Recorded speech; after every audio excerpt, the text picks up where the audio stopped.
Good start here. Yes, I'm here. Okay, welcome. I hope you all had a good lunch today and you're ready for an afternoon session here on geography. We have Jennifer Zanoni with U.S. Census Bureau Geography Bureau. She presented at our conference in person, I think in 2019. So this will be her second or third time? Definitely second. Second time. Yeah, it's like I can't remember when it was, but it was pre-pandemic, obviously. And so she's been through the state a couple of times, and one of the things that we find interesting in New Mexico that I think isn't a back east issue, but certainly is an out west issue, is what is the difference between urban and rural areas. And our urban areas in New Mexico look much different than rural areas in other parts of the country. And how do you define those things? And so every year that we've kind of reached out and had a speaker from the Geography Bureau, that's always been one of those top topics for us to have them come. And so let me just introduce Jennifer Zanoni to speak on this. Great, thank you.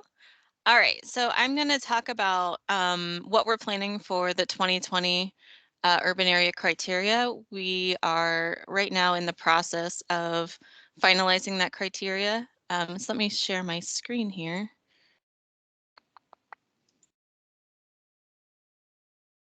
All right, and then let me get my presentation back. Let's get this open. There we go. Okay, so we have here, can you see that, Susan? You can see, okay. Yes. Okay, perfect. So right now we're in the process of finalizing the criteria. The urban areas are one of the final products to come off of a census. And so we are writing the criteria now. We put out the Federal Register notice with the proposed criteria in February. And so now we are finalizing the criteria. We've read everything and all the comments that came in from the proposed criteria. And we are going to talk about that now. I can get the next slide to go. There we go. Okay, so what we proposed in February, there were 6 kind of major topics and or changes to the criteria from 2010. So this is kind of going to be where we start talking today. I'll talk about all 6 of these, and I will talk about what we proposed and if we're making any changes to them in the final criteria. So these are kind of just the framework for what I'm going to be talking about in the next, I don't know, 45 minutes maybe. Okay, so the first big change that we proposed was increasing the minimum threshold that an area needed to qualify as urban. Up until 2010, it was, well, through 2010, 2,500. You needed 2,500 people. What we proposed in the first criteria, FRN, was increasing that to 10,000 and then adding in housing units. So you could have either 10,000 population or 4,000 housing units. And I'll talk a bit more about housing units, and I'll talk a bit more about where we're looking at going with this for the final criteria. The second change that we are proposing is that we're no longer going to designate urban clusters and urbanized areas. So in the past, we had an urbanized area that was an urban area that was more than 50,000. And then we had a urban cluster, which was less than 50,000. We don't want to have an arbitrary threshold anymore. We didn't really find a lot of reason for keeping 50,000. And so to simplify things and to not have that threshold be in there and to have 2 separate data products that come out, we're just going to call everything an urban area for 2020. And that's not something that's going to change. So we're going to keep that in the final criteria. We will not be distinguishing between the 2. Okay, so hops and jumps. A little bit of overview. There are 2 main ways that we use to connect land that gets a little bit further out from the urban area. So we use hops and jumps as ways to do that. They're basically the same concept, it's just different distances. You're following a roadway and you're jumping out to additional blocks that meet the same density criteria. So a hop, you can have multiple hops along a roadway and they're up to a half a mile. And you just keep popping out as far as you can. And then a jump is the same concept along a roadway, but you can have one along a single road connection, and it was 2.5 miles. In 2010, we introduced using an impervious surface layer from the National Land Cover Database, and that would help us include lands that didn't necessarily have a population associated with them.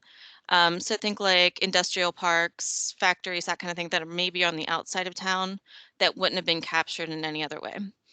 Well, what we found was that the combination of keeping the 2.5 mile jump and impervious led to overbounding. The areas were a lot bigger than they should have been. They spread out a lot further. So for 2020, we're going to reduce the jump distance down to 1.5 miles, but we're going to keep using the National Land Cover Database for impervious surface. So along that topic, we're not going to include that corridor anymore. So you can see on the right, you have some densely settled area here, these blocks over this side. And then on the left, there's some more densely settled, what looks like a subdivision. And they're connected in yellow by a roadway. And there's not really any development along this roadway. It's mostly farmland. In the past, that was all included in the urban area. But what we're going to do for 2020 is to not include those jump corridors, those hop and jump corridors. So there will be multiple pieces of a single urban area. So that will be a big change. All right, now we're getting into the big ones. Housing unit density. In the past, we've always used a block population density as basically the building blocks of an urban area. That was what was aggregated together to create an urban area. What we proposed was that we were going to use 385 housing units. That was occupied or vacant, and that's kind of important for what we were trying to accomplish. The main reason, there's a couple reasons why we are looking at switching to using housing units. First of all, they're a better measure of what is actually urban. It'll help us capture some seasonal communities that weren't going to be captured any other way. So we've got that. It also is invariant. So with the differential privacy methods that are being applied to the block level population counts, the housing unit counts will be invariant. So we don't have to worry about whether or not those numbers are fuzzy. But the best thing, in our opinion, is that because the housing units are coming out of the master address file, we can update urban areas more frequently if we choose to. So if we want to update them, say every 5 years, and not necessarily do a full-blown redelineation, but maybe just say to allow an urban area to grow with the actual development that's happening, we would be able to do that using housing unit. So those are some of the main reasons why we are switching to housing units. We will be keeping the housing unit as the primary way to qualify. However, we are going to change what the threshold is. So I'm going to talk about that a lot later. Okay, so some of the things that are new or different for the final criteria. One really good thing is that USGS has published a new National Land Cover Database. So this is the 2019 version. We will be using that for everything that you see here, so the lower 48. Unfortunately, they don't have new ones out for Alaska, Hawaii, Puerto Rico, and the island areas. So for those, we'll have to use, I'm pretty sure it's 2016 for every single one of them. All right. Okay, so this one's actually really interesting because this is new criteria that wasn't something that we'd had to do before because of using population density as the primary qualifier. So a group quarter is different than a housing unit because this is where you've got your dorms, your college dorms, you've got nursing facilities, group homes, prisons, military barracks, that kind of thing. It's a place where many people live in one facility or one building. They are counted differently than a housing unit. They're typically counted together. They do a different type of count there. And so we needed to come up with criteria to capture them, since we weren't going to be able to easily do it using population density. These kind of places would have a really high population density for the blocks that they are in. So what we did when we created the preliminary criteria was we said any block that has a group quarters and is adjacent to already qualifying territory, we would add into the urban area. And that seemed like a great idea. And then we started testing this. And what we found out was that there's a lot of group quarters, and way more than we ever knew. And in particular in the West, they occur in really large blocks that have really low population and really low housing units. Some cases there's like no actual housing units there. It would just be a group quarter. And this is a big problem because it was connecting urban areas that shouldn't be connected, like Breckenridge and Silverthorne. It was extending urban areas like way beyond where they should be extended. And when you look at them, there was literally like one building in some of these blocks with like 2 people. And so this was a big problem. We had to figure out some way around this. And despite my whole argument a minute ago about how we're using housing units for everything and how great that was, this is the one time where we couldn't use housing units because these don't count as a housing unit. They're not a typical housing unit. So for group quarters only, we are adding in to the criteria that it has to be a block with a group quarter and a population density of 500 people per square mile. So that is the only time where we have a population density really that we're adding in. But it'll solve this issue that we had with Breckenridge and Silverthorne and pretty much every other urban area. So that is one change that we are making. All right, so now this is like we're making some pretty big changes to the housing unit densities based on some of the criteria that we saw when we looked at what the minimum threshold should be. So we got a lot of feedback about increasing the minimum threshold to 10,000 people or 4,000 housing units. A lot of people were upset about the potential loss of data and comparability. But we still felt that 2,500 was too low. And so what we were looking at was lowering it down to 5,000 and persons or 2,000 housing units. When we lowered things down and using 385 housing unit density, we were finding that urban areas were qualifying that weren't necessarily traditional urban areas, but were in a lot of cases what looked like large subdivisions that were disconnected from a traditional urban area. And so we were looking at different urban areas while we were testing this out. And so what we looked at here, this is Oxford, North Carolina. It has what we consider like a traditional urban structure. You've got sort of your downtown area in the center, like a dense downtown core, dense in terms of this is only 10,000 people, but it's still, you know, that's an important place. It's an important part of this place. And so then you have more dispersed housing units and population as it gets further from that downtown area. So this is kind of what you consider a traditional urban area, traditional town structure. What we found was places like this. This is Archer Lodge, North Carolina. It is a suburb, basically a collection of subdivisions really, of Raleigh. And it was qualifying on its own because you can see here, there's this little road that connects and there's like a little stream next to it. But because there had already been a jump that had occurred within Raleigh along this roadway, it couldn't connect again to connect Archer Lodge. There were no more jumps possible. And so Archer Lodge would have qualified on its own. And we started looking at this as a case in which we want this to be urban. We just don't necessarily think it should be urban on its own accord. So while we were testing this out, we noticed some other issues that were kind of related. In the spring, when we put out the preliminary criteria, we put out a map viewer of what 4 places around the country would look like under that proposed criteria. And so this is Seymour, Tennessee, and it's a pretty small town. It's on the eastern Tennessee side.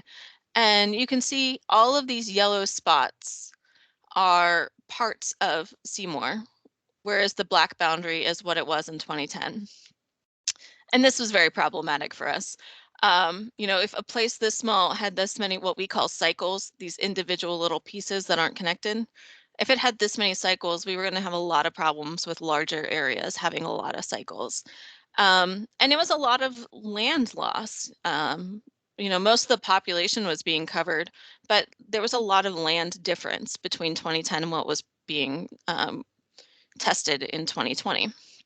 So those two went the wrong way. Those two things combined, we started looking at maybe we need to change the threshold that we're using to qualify the blocks. So my coworker, Mike Commons, decided to look at it through sort of a different lens. And we always talk about density per square mile, but that's really a hard thing to conceptualize. No one really, you can't walk outside, look around your neighborhood and have some idea about what that really means. But you do understand acreage. You understand what your lot looks like, what your neighborhood looks like, and you have a vague idea about what an acre looks like. We're a little more familiar about that because of our traditional like real estate style. So looking at this, we looked at what the housing units would be per acre. So 385 is what we had proposed. And so we thought that maybe we could solve our issue with adding in a couple of thresholds instead of just one. So what we've landed on is we'll have a high threshold that will be the downtown core that we discussed. Then we'll have a medium threshold that will be the majority, like it will build the majority of the urban area. And then finally, we'll have a low threshold that will fill in the gaps so that we don't have so many cycles that are just out there on their own. So what we've landed on is we've rounded these to even numbers.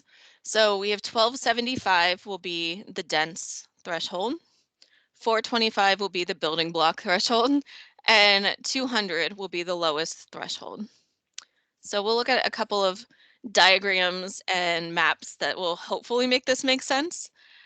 Get some more water here. Okay, so I'm going to go through the whole process and showing you how an urban area would be built out. So we have in this like bluish gray, we have the dense downtown core. So it's 1275 housing units per square mile, or impervious, or a group quarter with the 500 persons per square mile. So any one of those things, and a total of 500 housing units within the total blocks agglomerated together. Secondary core, that 425, so this is like the building block phase. So we're going to build out this like medium density, same with impervious, group quarters, and 500 housing units total. Then the hop and jumps that we talked to has the same density, but they're just going to be a half a mile or a mile up to a mile and a half that are separated out from those two, that initial core that we've built. And then finally, we're going to fill it in with a low density 200 housing units per square mile. So here we go. This is our downtown core. We've got 1,275 housing units per square mile here. And we have, you can see 5,000 housing units in this core. Then we build out with the medium density. So this is 425. And you can see again, this has 3,000 housing units in it, 500 housing units, 1,000 housing units, and 1,000 housing units. Then we add in the hops and jumps, and you can see in here all the numbers that are, these represent the housing units within all of those. So these are being hopped and jumped to, and you can see which of these initial kind of cores we're connecting to. And then we add in the fill. So this is the low density fill that has been filled in around it, and the total number of housing units that are within that. So based on the rules we've set, This one down here doesn't have a high density core, so it's not going to qualify on its own. These up here don't have 50 housing units in their individual cycle, so they're not going to qualify on their own. So what we end up with is this. So a much simpler, but pretty complete looking urban area. So they're still not going to all be connected to each other. We have 4 cycles now, but they are pretty complete in terms of the land cover, without including a lot of extra what would have been included in the past, like rural land. So that is the basic idea behind the structure. So just to kind of reiterate, we are talking about, we're going to have 5,000 persons or 2,000 housing units, and that's for an entire area to qualify. We're going to use 3 densities, 1275, 425, and 200. The threshold to be hopped from is 500. Threshold to be jumped from is 500. We're going to jump 1.5 miles, up to 1.5 miles. We're not going to include the corridors, and you need to have at least 50 housing units in an individual cycle for it to be included. So some real life examples. This was Charlotte, and Charlotte had some of the highest counts of cycles associated with it just because of the development patterns around Charlotte. So you can see here, this is the whole delineation process through the secondary core, so that 425. Sorry, I saw a question pop up, but I didn't get to read what it was. Oh, I'll read it for you. Thank you. And it's Justin Welby with NMDWS. I'm just trying to better understand these thresholds are like topographical housing unit urban areas. So the thresholds are based on each block's calculated housing unit density. So within each block, they must meet that threshold in order to be included. So we're including, and then we're aggregating them all together. So like this block is included, this block is included, all of them keep aggregating together. It's basically a big aggregation of things being added in, if that makes sense. Okay. So for Charlotte, you can see here, so the dark gray is everything that has more than 50 housing units associated with it. And then everything that is not dark gray has less than 50 housing units associated with it. So you can see all these little cycles that are in here that aren't being connected. But when we add in that low density fill, it connects a lot of them. And so we ended up going from all of these little pieces that would have been out there by themselves to now having the majority of the area being connected. And so like a real life view of this, these were the 2 that were sort of around the same area in the last map. But it's the center of subdivisions that were typically the ones that were being included, just because the way that blocks are created, they're created with the roads. So there's roads on all these sides. And inside it, there's, a dozen or so houses. So the density of that little block is a lot higher than the surrounding block, because the surrounding block doesn't have those roads to bound it in. So if I had to guess, I don't have the blocks turned on here, but if I had to guess, this block would cover basically this whole area. So the density of this block on the outside is not nearly the same as the block on the inside of the subdivision. So that's why those were qualifying initially. But when we added in the low density fill, you can see how much territory we're bringing back in. And we will be, all of these, every other color that's in here except for the brown, would then be added in to the Charlotte urban area. And then these 2 that are out here by themselves that didn't get filled in, that don't meet that really low density requirement, those would be dropped from the urban area, and this whole territory over here would be rural. So again, the whole cycle issue that I talked about, Charlotte was one of the worst offenders. And this was just that we had been testing a lot in Eastern Tennessee and North Carolina, because we saw a lot of development patterns there that helped us figure out some issues that we don't see anywhere else in the rest of the country. Like out west, there's typically a more drastic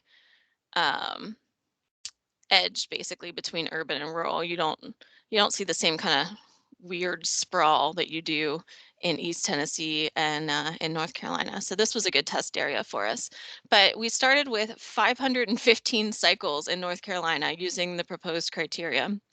And then by adding in the low density fill and the high density cores, we ended up with only 62. So a pretty good improvement going forward. And so again, these are just tested. That's not reflective of what will actually happen with the 2020 delineation, but it should be pretty close. All right, splitting. This one is pretty complicated. This is completely new criteria for 2020. In the past, the way that you would split two urban areas. So if you imagine the East Coast, this isn't so much a New Mexico issue. We don't have too many urban areas that are directly next to each other. But if you imagine the East Coast, basically from Washington to Boston is like one large urban area. And if we didn't have splitting criteria, it would all be named New York, basically. So we had to, in the past, come up with a way to split them. And what they used to do was either find the nearest municipal or legal boundary and the narrowest place and try to split the two urban areas there. That's how Baltimore and Washington were split apart. It's the narrowest connection between the two, and that's where they were lopped off. What we're proposing and what we're going to do for 2020 is we're going to do a data-driven approach. So we're going to use LEHD, the longitudinal employer household dynamics data. Hopefully you guys are familiar with it because it's really cool. And we're going to use the origin and destination, the worker flows in this. So we're going to see where people live and where they work. And we're going to use that to determine where the split should happen. So the first thing that we're going to do is that we're going to look at the new 2020 areas, and then we're going to look at what was done in 2010. And we want to see where the underlying splits occurred in 2010. And then we're going to look at the average commuter flow within those intersections. So where it overlapped with, where the new 2020 area overlapped with the old 2010 Washington, and where the new 2020 area overlapped with the old 2010 Baltimore. And we want to see where the commuter flows are happening between those intersections. If it meets the qualification, then it'll move to the next step, and that's what we're going to talk further about. That next step is what is using the LEHD data again, but in a different form. So we've created natural communities based on the commuting flow. And I'm going to get into this more in detail, but we've looked at those communities, and those communities are going to be how we determine where to make the split. So once we've determined that we need the split, then we need to make sure that we're splitting it in the right place. So I will obviously share these slides, so I'm not going to talk about this in detail, but for anyone who wants more information about the Leiden algorithm and how these communities were created, this is your slide. So step one, we're going to look at the 2020 new urban areas compared to what they were in 2010. And we're going to look at the commuter flows that are happening. So two good examples of this. We have Avondale, Arizona, which is right outside of Phoenix. And what we look at are, where do Avondale residents work? Are they working in Avondale? Are they working in Phoenix? So the data shows us that 83% of Avondale residents are working in Phoenix. Where do the workers of Avondale, where do they live? 57% of them live in Phoenix. That's a really high connection, and that's telling us that we don't need to do a split between those two. They are so functionally tied that they should be in the same urban area. On the opposite end of the spectrum, we have DC and Baltimore. So where do Washington residents work? They work in Washington. Where do Washington workers live? They live in Washington. So that tells us that there's not a ton of people who are commuting back and forth from Baltimore to Washington because, I mean, no one wants to spend that much of their time in a car. But it helps us to say, okay, that split needs to be maintained, but where should it be? Should it be where it has been historically, or do we need to adjust it? So that's where the step 2 comes in. Once we determine that we need to split it, then we're going to adjust it to the nearest community. So here's some more literature. Anyone is welcome to read that later if you want, if you need some light bedtime reading. But what we do is we create 3 levels of partitions. And you can see here, so these don't have state boundaries or anything loaded in. This is just from the LEHD data. And we have all of these natural level 1 boundaries. Level 2 is where things get a little more interesting and you start to see little regions popping up.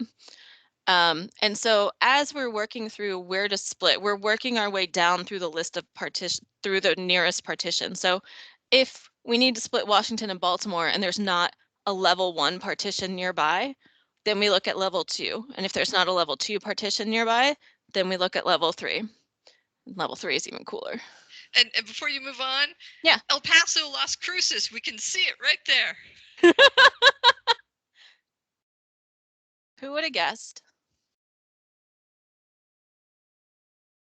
So this is level 3. Again, this is once we've worked down through figuring out where to split.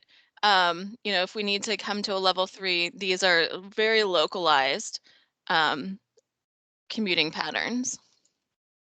So this is just to help you kind of see where the urban areas fall within these. So these are the darker outline is the level 1 partitions. The level 2s are the assigned colors. So you can see within a level 2 partition, you're getting the majority of a lot of different urban areas that fall completely within them.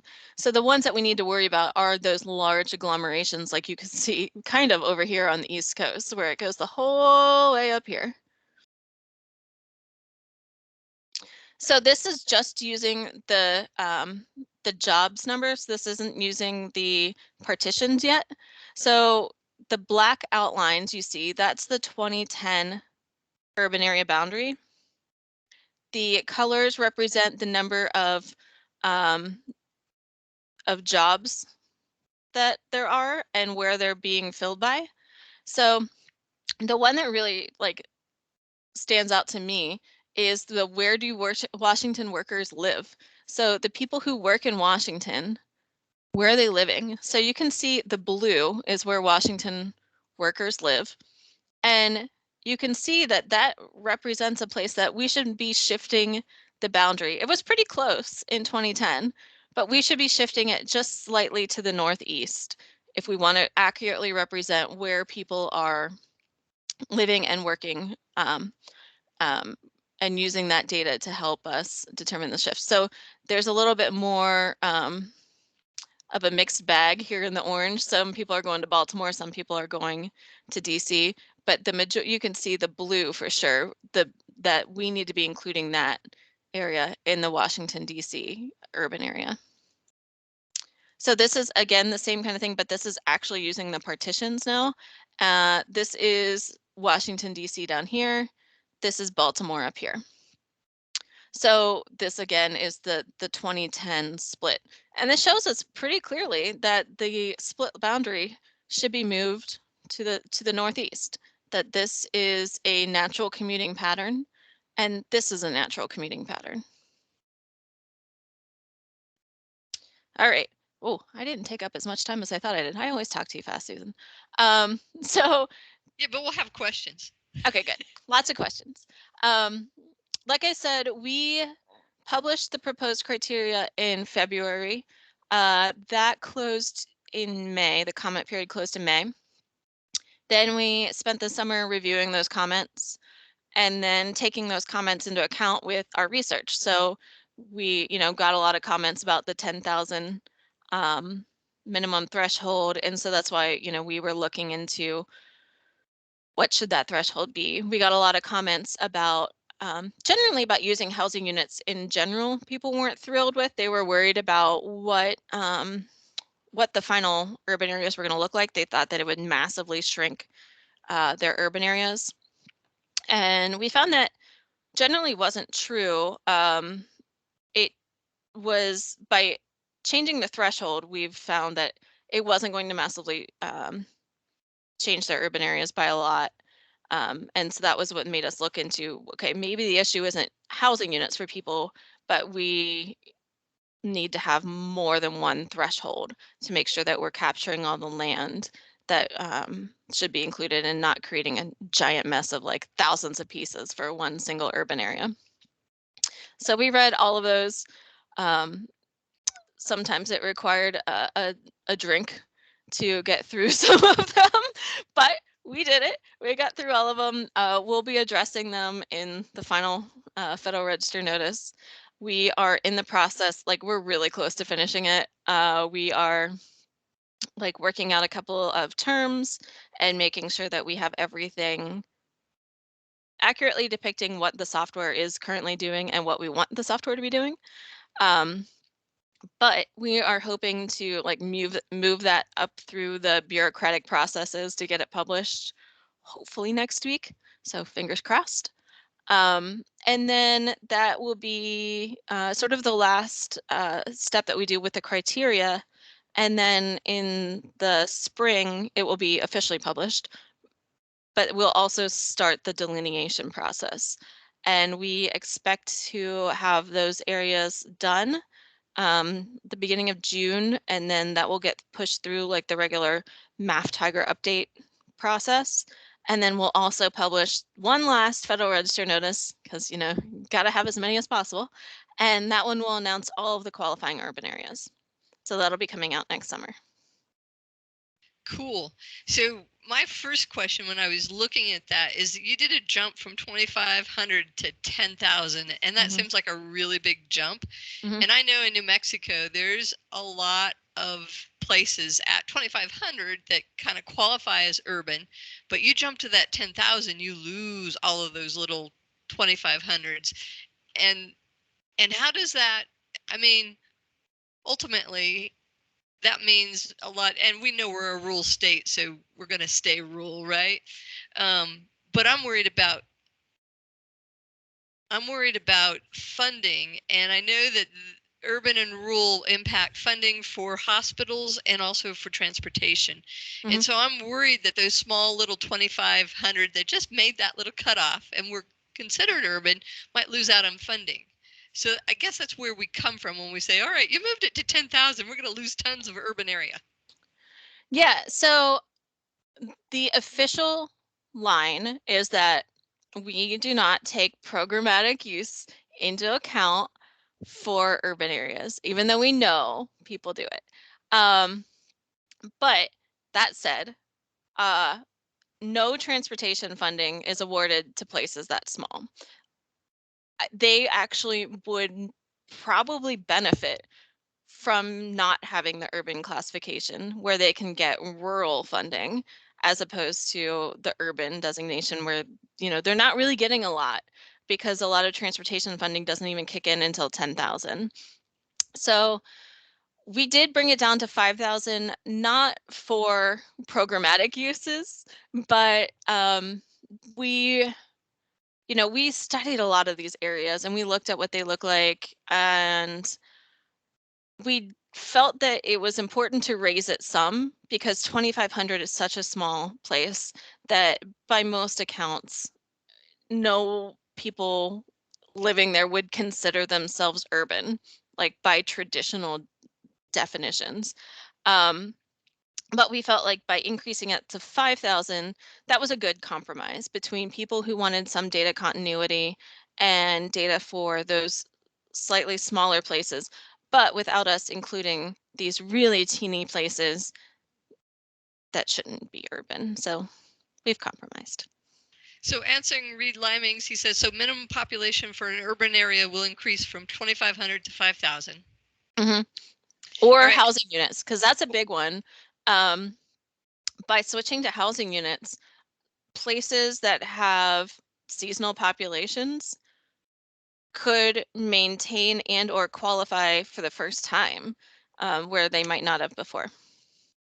I'm thinking there's a couple places, Taos might be one of those areas, and Angel Fire, which have huge populations that are seasonal.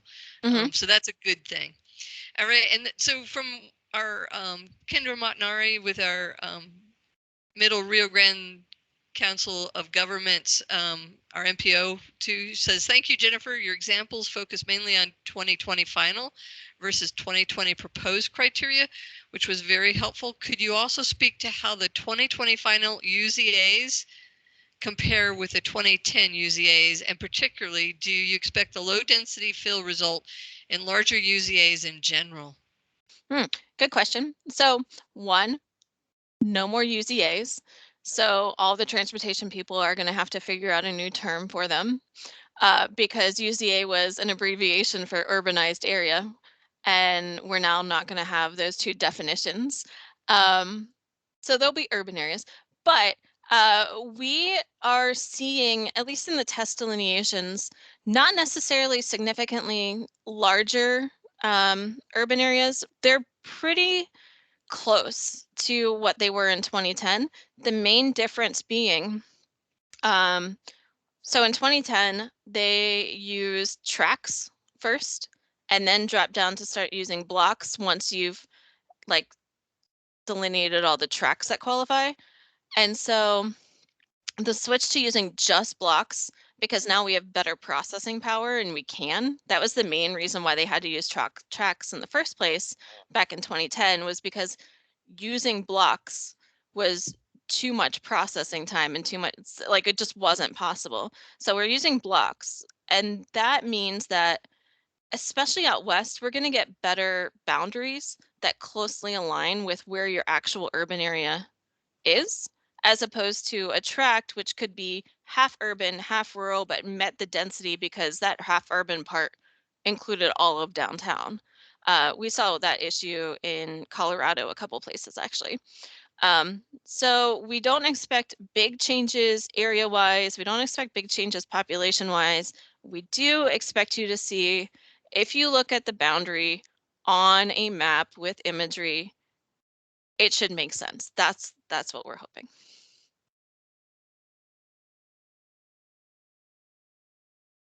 That made sense. And Kendra noted AC UAs as opposed to UZAs. It's okay.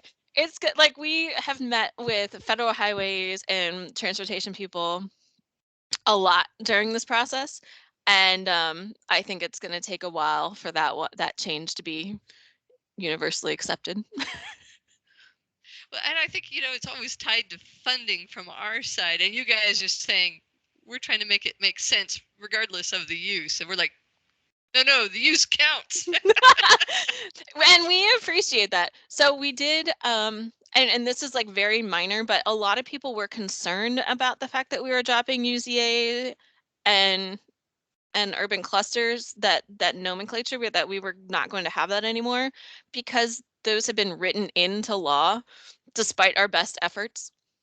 And so we will maintain those definitions in the glossary of the Federal Register notice, saying that they are retired census geographies, but with the old definition. So if you're concerned about the fact that urban areas don't include urbanized and urban clusters anymore because it's tied to some funding, and you're worried about that terminology not existing anymore, we were trying to at least help you out that way. So it is still being referenced somewhere, even though it's not a current geography. Cool. So then, can you tell us a little bit about, and I know this is kind of moving a little outside of that urban rural thing, but I know that the MSA criteria, which would have resulted in New Mexico losing 2 MSAs, has been declined? That's, yeah. Honestly, the best thing that happened to urban areas was that proposal coming out a month before us, because it took all the heat. But yeah, my understanding is that they are not going to make that change by increasing that threshold. and the other changes that they are keeping wouldn't affect you guys anyway. So like they're not going to have like the New England, the NECTAs. They're not going to continue to create those, but that doesn't affect you guys, and it just makes the census geography a little bit easier to follow. And then, is there going to be El Paso Las Cruces MSA come up? That's a good question. I'm not sure. I can't answer that one. I know it's been on the threshold for a while, but I think with the raised proposal, there would be no way that they would have combined the two. So. Yeah, I'm not sure, because we actually, one of the things that we do on urban is deliver them some preliminary urban areas before we finish, so that they have something to start working on their next round of CBSAs. So they will get that like Marchish and can start working on what those new areas could look like based on what we think the urban areas are going to look like. Well, and I know that always comes out like 2 to 3 years later, so it'll probably be 2023 that we'll see the new MSA designations come out. Yeah, I'm pretty sure that is their schedule. I think I saw. Maybe pushed out to 2024. I think they're still planning on 2023, but I don't know. Oh, as always, Jennifer, you know, and I think mapping things are becoming more and more important because the tools are so much easier nowadays, and people can do it, and data really makes sense on a map, or it has more context on a map. Maybe not more sense, just context. Yeah. But it's cool to think about, how do you come up with this is urban and that is rural? And we all know what it kind of looks like, but how do you define it is so crucial. Yeah, it's way more complicated. When I got like told basically years ago that I was going to start working on urban, I was like, okay, like I get that. I grew up in a rural place and now I live in an urban place. I know what those two places are like. I can handle this. And then I read the Federal Register notice from 2010 and I was like, oh my God, like, no, why? Why is this so hard? And then you're like, I'm going to make this so simple. We're going to make this so simple this time. And then you get into it and you're like, well, you need this to happen in case this happens. And then this criteria needs to do this thing. And you're like, all right, well, we didn't. Okay. And then you just end up with some other really complicated piece of criteria. But the one thing that we are hoping to do is we're trying to be like super transparent about everything that we're doing. And so we are really hoping to be able to make the software publicly available when we're done. That would be a pretty new concept, at least for geography division. And so what that would enable people to do would be to create the urban areas based on the thresholds that they need for their own programmatic uses. They wouldn't be official census urban areas, but they could be whatever you need them to be. And so that really is our end goal, is to allow people to create their own monstrosities. Well, and just because I work with a lot of different groups, and one of the funding things that's important is healthcare. And so in healthcare, not only do they look at population density, but also this idea of if it takes you more than 30 minutes to drive to a healthcare facility, then you might be in a rural area. So there's also this kind of concept of distance that you have to travel to receive services. And so that doesn't fit what you're talking housing units, and you're not even worried about how do the roads and how long does it take you to get someplace. So it's kind of, and in their case, being able to work with both the population density and the housing units, that makes a lot of sense to me. And in terms of like the driving distancing, which is super cool, USDA has the FAR codes that are based on that. So it's like the amount of time it takes you to get to an urban place. So those are kind of cool. You don't find any places that are far on the East Coast, really. They're all out west. You guys are far out. Yeah, and people in New Mexico think of nothing about getting in their car and driving 2 hours to do something. No, it's very different. Here it takes you 2 hours to drive 20 miles. Ah, well, thank you very much for your On a good presentation. day, Jennifer. On a good, that's Good true. day. And you're forced to drive now because Metro is completely unreliable. So Barb, go ahead and quit recording this, and I'm going to share my